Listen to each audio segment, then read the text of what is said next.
Hello, this is Isaac Botkin. Welcome to another T-Rex Talk podcast, audio exclusive, whatever we're calling these things. And this one is late. I meant to record this last week and post it this Monday, but I'm actually recording it on Monday, hopefully to post on Monday, but we'll see what else happens. I'm actually glad that it's been delayed because the topic of this particular podcast is the need for decentralized communications, which when I was kind of writing up the outline for this and thinking through some stuff was originally going to primarily be about the need for decentralized communications as regards to centralized communications. But something happened this week. We had major flooding in Tennessee this weekend, which also kind of underscores this point. Now, the need for communications networks is something that we have talked about at T-Rex before. There's a live stream about this from a few weeks ago or a month ago.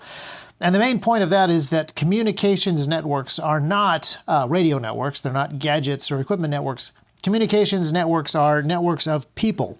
That's the really important lesson and takeaway. You need to be building these networks of people, and then you figure out the equipment that you need to communicate. It's really easy in our world to start thinking about radio equipment, radio communications, the need for radio networks, as opposed to the communications networks of who the people are and what they need communicated to them. But one of the things that I do want to talk about is the centralized nature of almost all of the communications that we have today, which means two things. Number one, it means that it is very fragile if that central part of the network gets destroyed or damaged or limited in some way, like often happens in natural disasters.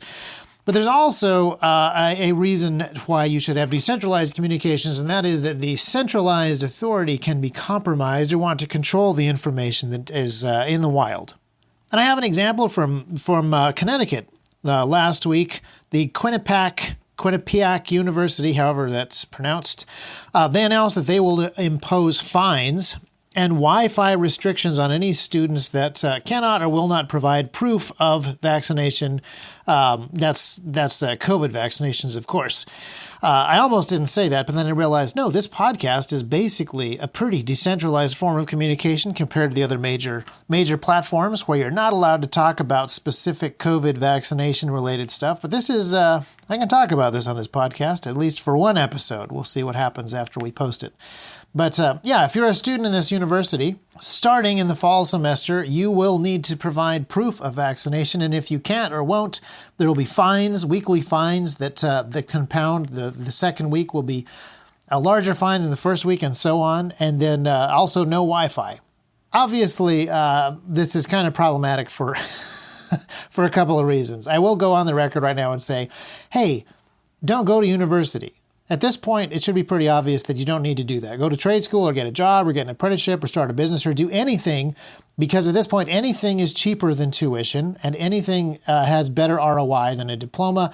And I'm not even talking about the indoctrination or the vaccination fines. But this particular university up in Connecticut wants to punish unvaccinated students. And one of the ways they're going to do this is you lose certain rights and privileges, like you're no longer allowed Netflix access, can't play Call of Duty anymore.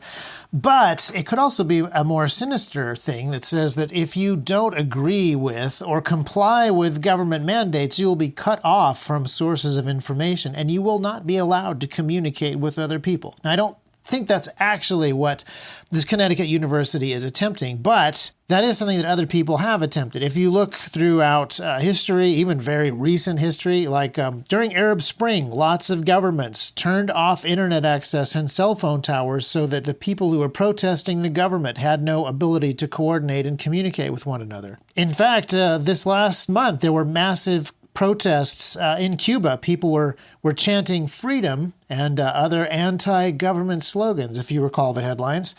And in addition to massive arrests and mass trials, people being convicted to prison without any evidence being presented, stuff like that. At this point, I think almost 1,000 people have been detained.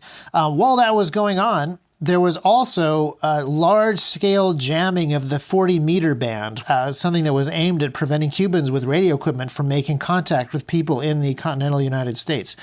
Not 100% sure what was going on or how effective it was, but American ham radio guys were able to see this huge amount of jamming in the 40-meter band, in that ham band, And based on triangulation, it was all coming from Cuba and the areas around Cuba. So cutting people off from information and cutting people off from the ability to communicate is a very important control mechanism. So, like I mentioned, centralized channels of communication can be very fragile in times of disaster because there are more failure points that exist. But it's also very easy to misuse centralized communications because there are fewer control points that you actually need to have access to. So, we here in America have large centralized information channels that are in cahoots with other large centralized powers. So a few months ago, I think you remember the White House, they dropped this bombshell saying that they were working with Facebook to flag content and deplatform people. So it wasn't just Facebook flagging people doing X, Y, or Z. The White House itself was doing flagging of people directly to Facebook. And they also admitted that they were going to, after the very high levels of success of directly inserting coronavirus information onto all posts that contained coronavirus misinformation, they want to do the exact same thing with private telecommunications. So your text communications with other people, your SMS messaging, they were working with the phone companies. They said, I'm not sure if this actually has been rolled out yet, but the White House said that they were working with phone companies so that if you have text conversations with people about coronavirus vaccination information, and that information is not actually part of the centralized communication narrative, then you will get an alert letting you know that that information is incorrect and pointing you towards the correct information. That way, whenever you have a private conversation about medical stuff, there will be some true information that gets defined by an independent third party, someone that is above reproach, like factcheck.org, which actually, if you've been reading decentralized information, you can find out that factcheck.org is actually a Facebook partner run by a former head of the CDC, and is funded by a group that has $1.9 billion in Johnson & Johnson stock. Johnson & Johnson, of course, one of the many big pharma companies that produces a coronavirus vaccination itself. So a certain type of accepted information goes to people in these centralized channels. But it's not just an emphasis on the correct information in these centralized channels. You also see really clear attacks on decentralized channels. So, for example, remember after January 6th, that coup attempt where American democracy was almost toppled by these hardcore military activist types. You know, you saw them, they looked like little old ladies with American flags, and they were walking in between the velvet ropes there at the Capitol. That was actually a military coup, and it was just narrowly avoided. And if you've been watching the news, you know, it was far worse than anything that you could ever possibly see when it comes to the overthrow of an entire democracy, just so narrowly avoided. Sorry, I was rambling there for a second. But what happened was the mainstream media and the large centralized information sources started to complain about the decentralized alternative services. So the big tech companies, I'm talking about the biggest ones, Apple, Google, Facebook, Amazon, presented this unified front where they had to attack and shut down alternative information platforms like Gab and Parler to eliminate the possibility that people who had voted wrong would have any place where they could talk about democracy wrong. And this looks, I would say, particularly bad when you compare it to what's happening in Afghanistan today. The Taliban has hundreds of thousands of soldiers coordinating direct military action of an actual military coup using WhatsApp. WhatsApp is owned by Facebook. For the last 20 years, the Taliban has been at war with America, not in a New York op-ed kind of way, but like in an actual shooting war kind of way, killing American soldiers. But the current Taliban spokesperson, should I say spokesperson? I think it's probably safe to say spokesman. I mean, I don't think they'll be offended. The current Taliban spokesman has 300,000 followers on Twitter. That's okay. Donald Trump, who was the president of the United States last year, still banned from Twitter. So, yeah, if you're starting to think that the controls on these centralized communication networks are a little bit too tight, you're probably right. Now, I would like to make the case that a centralized service is not bad in and of itself. Centralizing things isn't always wrong. Centralized servers and centralized newspapers and satellite channels are very, very useful for a whole bunch of different reasons, but there does have to be some form of decentralized communication that is there in terms of failure, but also there to keep those centralized services or the centralized platforms honest. The problem is that once you have centralized servers that are easy to use, it takes a lot of work and discipline to use those decentralized channels in tandem with the mainstream ones. I would say that most of us, almost all of us, have gotten lazy in some way or another because reading books is harder than reading tweets. And we really need to get back to truth and information and loving our neighbor face to face way harder than liking a stranger's post on Instagram. So we need to get better at actual self-sacrificing relationship, decentralized relationships as well. Now, we do need to get better communication tools. I don't want to shy away from the gadgets and the equipment side of things, partly because T-Rex Arms makes gadgets and equipment and tools, and we love gear, but we have let too many of our different means of communication get co-opted. We've moved all of our email away from local storage and local ISPs to these big, giant email platforms. We moved all of our self-hosted blogs to the big social media platforms. Pretty much everything on the internet has been moved away from small server farms to the giant, giant clouds that all are at this point controlled by a very, very few centralized companies. And we're trying to reverse that in different ways. Certain people are doing a better job of it than others. One of the reasons that we have this podcast is so that we can have something that we could actually host on our own servers that we control, as opposed to being completely dependent upon giant media platforms like YouTube. But our relationship with YouTube is totally dependent on YouTube putting up with us, and the stuff that you're allowed to see on YouTube is totally dependent on what YouTube wants you to see. And then in the last year or just over a year, I mean, it was supposed to be 2 weeks, but I think it's been a little more than 2 weeks. We've let lockdown stop our non-digital communication. So people are far more dependent on digital communication than they were in the past. That digital communication is far more centralized than it used to be in the past. And these are things that we really need to address. And I don't have a whole lot of really specific strategies for how this needs to happen, except for, well, a few little action points. One of them is read some books. I was at a bookstore last week, and you should go to a bookstore, you should buy books, you should read books. Also, I think it's really important that you build local relationships face to face. I know that it's not as fun as buying radio equipment and talking to strangers, but the good news is you don't need to buy any radio equipment to build relationships with people. But I think that you also need to have the right attitude for the relationships that you have with your neighbors. And I would just encourage you to have a more sacrificial and serving attitude towards these things. Your neighbors probably need you a lot more than you need them. It's not so much that they need you to necessarily communicate to them the right information about Afghanistan or the Second Amendment to dunk on them or destroy them in debates or anything like that.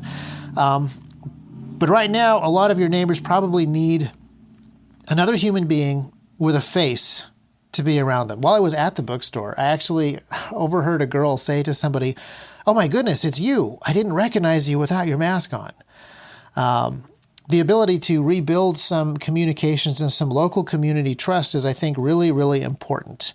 And one of the things that happened over the weekend that I mentioned before was this massive flood. Well, actually, it wasn't that massive. It was incredibly localized compared to floods that we've had in the past. And I've talked about the big flood of 2010 that wiped out power and internet for a huge chunk of Middle Tennessee for weeks at a time. This was a much smaller flood, but it was a huge amount of rainfall that happened in Waverly, Tennessee. I think it was finally tallied at 17 inches in a 24-hour period, which is an immense amount of rain to fall in a really short amount of time. And even though it fell on a relatively small part of the county, it created a massively destructive flash flood. We still don't have the final death tolls. I think we're up to 15 or possibly 20. There were 40 missing people at one point. We've confirmed a lot of deaths of children and a lot of homes being destroyed. I drove up to Waverly this morning and passed a whole bunch of houses that had been moved way off of their foundations, barns that were completely flattened, shipping containers that had been picked up and bent around trees. But here's an interesting thing. Because the flood was pretty localized, a lot of Hickman County did not lose power, so there wasn't actually a technical communication breakdown during this event. But I had no idea how to help the folks up there. A lot of people showed up to help. There was very little coordination. It wasn't because of a lack of technical communication capability. And I think that there's a number of lessons from every time there's an emergency situation and people rise to that occasion. You see a number of wonderful and encouraging and helpful things, like people showing up to help after a really tragic bit of flooding. But at the same time, you also see some downsides. You see some weak points. You see some areas that need to be addressed so that people can do better next time. And one of the things that I realized is I did not have a very good local communication network with that other town. I did not know people well enough that I could just call them. I didn't have their phone numbers. I'd met them here or bumped into them there, but I hadn't followed up on those relationships. And there's this very, well, it's smaller now. There's this very small town that's not very far away within easy driving distance that I knew friends of friends that were there, but I did not know how to drive up and help people. And it wasn't a lack of communication capability. My phone was working. It wasn't a lack of resources. It was just that organization there. And so I would encourage all of you, like I said, read some books and build some relationships. That's the main takeaway here.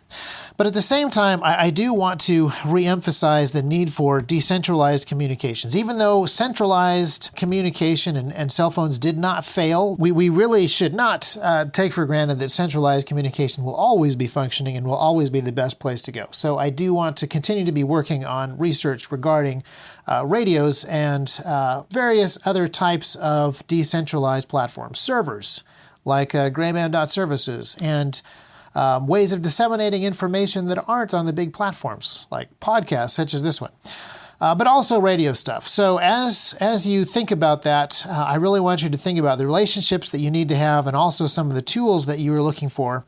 And one of the things that I'm genuinely curious about, feel free to contact us about this because I would like to have your input. What is the most important piece of radio equipment that you could have? Would it be smaller, community-based, county-wide, squad-size, short-range radio, or long-range, state-to-state type radio, so you can call your friends in Connecticut and see how things are going over at that college?